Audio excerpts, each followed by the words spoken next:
குறிப்பாக கிழக்கு மாகாணத்திலே எந்த விதமான நிதி ஒதுக்கீடுகளும் இல்லை.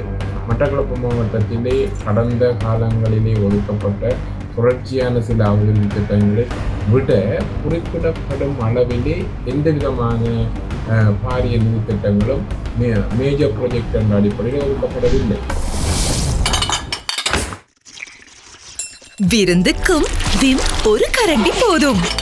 புதிய விம் ஒரு கரண்டியில் சிறப்பான சிக்கனம். அரசியல் உரிமை சம்பந்தமாக, அரசியல் தீர்வு சம்பந்தமாகத்தான் இந்த அரசாங்கம் பாரிய முத்தடிப்புகளை செய்து கொண்டிருக்கின்றது என்று இருந்தாலும் கூட அதற்கு அப்பால் பொருளாதார விடயத்திலும் நிதி அதிகாரங்கள் விடயத்திலும் அபிவிருத்தி என்ற விடயங்களுக்கும் கூட மத்திய அரசினுக்கு கட்டுப்பாட்டுகின்ற வன இலாகா திணைக்களும் மக்களின் சீன பயிற்சிகை பகுதிகளுக்குள் புகுந்து அடாவடித்தனமாக நடந்து அவர்களின் குடிசைகளை எரித்து அவர்களுடைய உணவுப் பொருட்களையும் கைப்பற்றிருக்கின்றார். கடந்த காலங்களில் நடந்து கொண்ட மத்திய அரசாங்கம் எவ்வாறு தமிழ் மக்களுக்கு ஒரு உறுதுணையற்ற வகையிலே அல்லது ஒரு உதவியை செய்கின்ற வகையில் நடந்து கொள்ளவில்லையோ அதே போலவே புதிய அரசாங்கம் நடந்து கொள்கின்ற தோற்றப்பாடுகள் இருந்தது.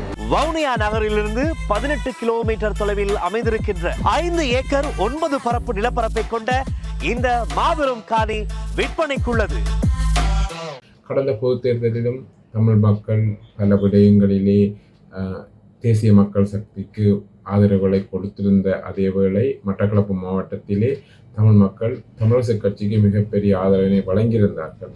இந்த 3-4 மாத கால பகுதியில் அரசின் நிலைமைகள் எவ்வாறு போய்கொண்டிருக்கின்றன என்பதை நாங்கள் தமிழ் மக்கள் சார்பாக அல்லது தமிழ் மக்கள் கூர்ந்து ஆராயப்பட வேண்டிய நிலைமையில் இருக்கின்றார்கள்.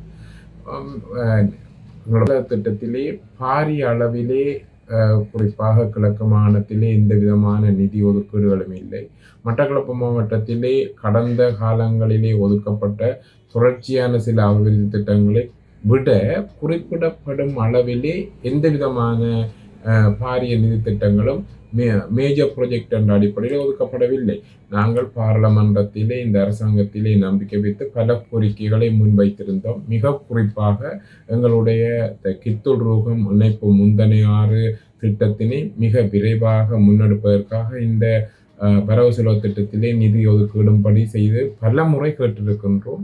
அதனோடு இணைந்து மிக பாரிய அளவு நிலப்பரப்பை இணைக்கின்ற அந்த கிரான் பால அபிவிருத்தி மற்றும் படுவாங்கரைக்கும் எழுவாங்கரைக்கும் இடையிலான பாலங்களின் அபிவிருத்தி சம்பந்தமான புனர் நிர்மாணம் மீள்கட்டமைப்பு சம்பந்தமாக கேட்டிருந்தோம். அதற்காக எந்த விதமான உறுதிப்பாடுகளும் இந்த வரவு செலவு திட்டத்தில் வைக்கப்பட்டிருக்கவில்லை. அரசியல் உரிமை சம்பந்தமாக, அரசியல் தீர்வு சம்பந்தமாகத்தான் இந்த அரசாங்கம் பாரிய இழுத்தடிப்புகளை செய்து கொண்டிருக்கின்றது என்று இருந்தாலும் கூட அதற்கு அப்பால் பொருளாதார விடயத்திலும் நிதி அதிகாரங்கள் விடயத்திலும் அபிவிருத்தி என்ற விடயங்களுக்கும் கூட பாரிய அளவு பொறுப்பு கூறல் அல்லது பாரிய அளவு இந்த வடகிழக்கு பிரதேசங்களை அபிவிருத்தி செய்ய வேண்டும் என்ற எண்ணப்பாடு உண்மையாகவே இருப்பதாக தெரியவில்லை. 30 வருடங்களுக்கு பின்பு அந்த காலப்பகுதியிலே அபிவிருத்தி செய்யப்படாம வடகிழக்கு பிரதேசம் பின்பு யுத்தத்துக்கு பின்பும் கூட பாரிய அளவு ஓரங்கட்டப்பட்டிருக்கின்றது. புதிய அரசாங்கம் வந்த பின்பு வர நிலைமைகள் மாறும் என்ற அடிப்படையிலே தமிழ் மக்களும் கூட சில இடங்களிலே அவர்களுக்கு ஆதரவை வழங்கியிருந்தும் கூட அதே பாராமுகம் அல்லது ஒரு ஒதுக்கப்படுகின்ற நிலைமை தென்படுகின்ற சூழல் தான் இருக்கின்றது. மிக முக்கியமான எங்களுடைய நிலம் சம்பந்தமான பிரச்சனைகள், நில ஆக்கிரமிப்பு மற்றும் மத்திய அரசுகளுக்கு இருக்கின்ற திணைக்களங்கள் மூலம் நடவடிக்கைகள் ஒடுக்குமுறைகள் எடுக்கப்படுற விடயங்களிலும் கூட அது தொடர்ச்சியாக நடைபெற்று கொண்டிருக்கின்றன. இந்த எங்களுடைய மேய்ச்சல் தர விவகாரத்தில் இன்னும் உறுதியான நிலைப்பாடு எட்டப்பட்டிருக்கவில்லை. குறிப்பாக மலைத்தனை மாதவனை பிரச்சனை மற்றும் அம்பாறையில் அல்லது மட்டக்களப்பு மற்ற பிரதேசங்களுக்கு இருந்த மேய்ச்சல் தரை சம்பந்தமாக உறுதியான நிலைப்பாடு எடுக்கப்படவில்லை. இது சம்பந்தமாக பல முறைகள் பாராளுமன்றத்திலும் குழு கூட்டங்களிலும் நாங்கள் முறையிட்டிருக்கின்றோம். அதை அவர்கள் மிக விரைவாக செய்வதாகவும் தெரியவில்லை. இதற்கு அப்பால் மத்திய அரசின் கீழ் கட்டுப்பாடு இருக்கின்ற வன இலாகா திணைக்களும் மக்களின் சீன பயிற்சிகை பகுதிகளுக்குள் புகுந்து அடாவடித்தனமாக நடந்து அவர்களின் குடிசைகளை எரித்து அவர்களுடைய உணவுப் பொருட்களையும் கைப்பற்றிருக்கின்றார்கள். இந்த அடக்குமுறைகளை கூட கட்டுப்படுத்தி அதற்குரிய விசாரணையை ஏற்படுத்தி தண்டனையை வழங்குவதற்கான உறுதிப்பாடு கூட இந்த இடத்திலே வைக்கப்பட்டிருக்கவில்லை. இவ்வாறான பல செயற்பாடுகளை நாங்கள் பார்க்கின்ற பொழுது கடந்த காலங்களில் நடந்து கொண்ட மற்ற அரசாங்கங்கள் எவ்வாறு தமிழ் மக்களுக்கு ஒரு உறுதுணையற்ற வகையிலே அல்லது ஒரு உதவியை செய்கின்ற வகையில் நடந்து கொள்ளவில்லையோ அதே போலவே புதிய அரசாங்கம் நடந்து கொள்கின்ற தோற்றப்பாடுகளுகின்றது. அது மட்டுமல்ல, பல விடயங்களிலும் கூட ஒரு பாகுபாடான நிலைமைகள் தென்படுகின்றது. குறிப்பாக அண்மையிலே கிழக்கு பல்கலைக்கழகத்திலே குறிய உயரிய சபையான கவுன்சில் மெம்பர் அவருடைய தெரிவுகளிலும் கூட எங்களுடைய பிரதேசத்தை பிரதிநிதித்துவப்படுத்துவதற்காக தேவையான அளவு எண்ணிக்கையான அங்கத்தவர்கள் ஒதுக்கியிருக்கப்படவில்லை.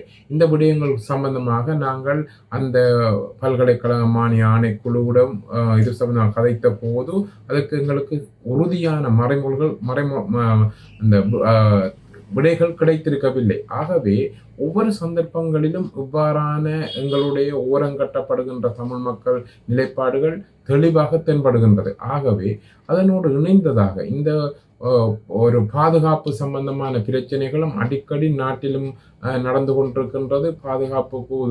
பாதுகாப்பை வழங்க வேண்டிய நிலைப்பாடு இருக்கின்றது. அதற்கு அப்பாலும் பாராளுமன்ற உறுப்பினர் அடிப்படையிலே மக்களுக்காக குரல் கொடுக்க வேண்டிய தேவை, சட்டவிரோத செயல்களுக்கு எதிராக குரல் கொடுக்க வேண்டிய தேவை எங்களுக்கு இருக்கின்றது. அந்த விடயத்திலே நாங்கள் பல முறை இந்த விடயத்தை சுட்டி காட்டியிருக்கின்றோம். அவர்கள் சொல்லுகின்ற பதிலானது அரச கட்சியில் இருக்கின்ற ஆளுங்கட்சி உறுப்பினர்களுக்கு பாதுகாப்பு தேவையில்லை என்பது.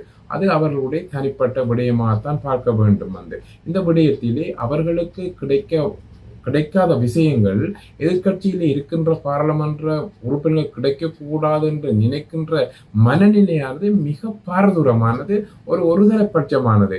ஏனெனில் எதிர்கட்சி உறுப்பினர்களுக்கு அந்த பாதுகாப்பு வழங்குகின்ற பொழுது ஆளுங்கட்சியில இருக்கின்ற உறுப்பினர்கள் அதை ஒரு வித்தியாசமாக பார்ப்பார்கள் என்ற நிலைப்பாடும் மிக மோசமானது.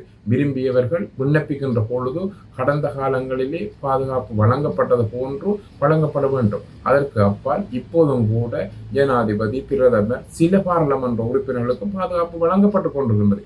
ஆகவே சமச்சீரான முறையிலே பாதுகாப்பு பிரச்சனை இருக்கின்ற அல்லது பாதுகாப்பு கோருகின்ற பாராளுமன்ற உறுப்பினர்களுக்கு பாதுகாப்பு வழங்கப்பட வேண்டியது சபாநாயகருடைய மிக பாரிய பொறுப்பு, அரசருடைய மிக பாரிய பொறுப்பு. இந்த விடயத்திலே அரசாங்கம் மிக தட்டி கழிக்கின்ற போக்கே காணப்படுகின்றது. ஒரு 3 மாத காலம் ஆகியும் அதற்குரிய தீர்மானத்தை எடுக்க முடியாத அளவுக்கு அரசாங்கம் ஒரு இயக்கமற்ற நிலையிலேயா இருக்கின்றது என்ற கேள்வியும் நாம் எழுப்ப தோன்றுகின்றது. ஆகவே நாட்டிலே அசாதாரண சம்பவங்கள் தொடர்ச்சியாக நடைபெற்றுக் கொண்டிருக்கின்றன. நீதிமன்றத்தில் கூட சூட்டு சம்பவம் இடம்பெறுகின்றது.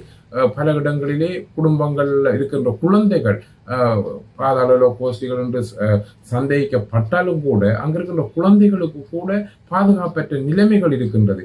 ஆகவே பாதுகாப்பு விடயத்திலே அரசு அசமந்த போக்கிலே இல்லாமல் மிக விரைவாக மிக உறுதியாக வழங்கப்பட வேண்டும், பாதுகாப்பை வழங்க வேண்டும். நீதியை பொறுத்தவரை சொல்வார்கள், தள்ளி போகின்ற நீதி அது கிடைக்காத நீதிக்கு சமம் என்று. அது பற்றி அது போலத்தான் பாதுகாப்பு உரிய காலப்பகுதியிலே வழங்கப்படாத பாதுகாப்பு ஏதாவது அசம்பாத விதங்கள் நடந்த பின்பு அதை பற்றி ஆராய்வதை விட முன்கூட்டியே ஆயத்தமாக அந்த செயற்பாடுகளை செய்ய வேண்டிய பொறுப்பு இருக்கின்றது. ஆனால் அந்த விடயத்திலே அரசாங்கம் மிகவும் கவனக்குறைவாக பொறுப்பற்ற முறையிலே இயங்குகின்றது என்பதுதான் எனது நிலைப்பாடு. ஒரு பாதுகாப்பு சம்பந்தமான பிரச்சனைகளும் அடிக்கடி நாட்டிலும் நடந்து கொண்டிருக்கின்றது. பாதுகாப்புக்கு உத்தரவாதம் சம்பந்தமான ஒரு உறுதிப்பாடுகள் இல்லை. அதனோடு இணைந்ததாக மட்டக்களப்பு பிரதேசத்திலும் வாழ்வெட்டுக்கள் மற்றும் பல ஒரு வன்முறையான சம்பவங்கள் மீள தலைதூக்கி இருக்கின்றன. ஆகவே புதிய அரசாங்கம் எந்த விடயங்களை உறுதியான நிலைப்பாடுகளுடன் செல்கின்றது என்று ஒரு பூரண எதிர்பார்ப்புடன் அல்லது மன நிறைவுடன் கூற முடியாத நிலைமை இருக்கின்றது.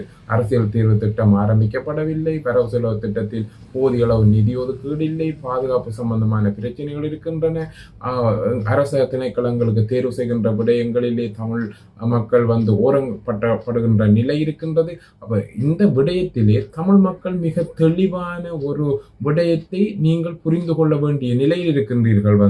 கடந்த அரசாங்கங்களை போலவே தமிழ் மக்களுக்கான பாரபட்சமான நடைமுறை தொடர்ந்து கொண்டே இருக்கின்றது. அரசாங்கம் பேச்சளவில் மட்டும் சமத்துவத்தை பற்றி கூறிக்கொண்டிருந்தாலும் கூட செயல்முறையில் அந்த அவ்வாறான விடயங்கள் நடைபெற்றிருக்கவில்லை என்பதை மிக தெளிவாக புரிந்து கொண்டு வருகின்ற எங்களுடைய பிரதேச சபை தேர்தலிலேயே தமிழ் மக்கள் ஒரு உறுதியான நிலைப்பாடை எடுக்க வேண்டும்.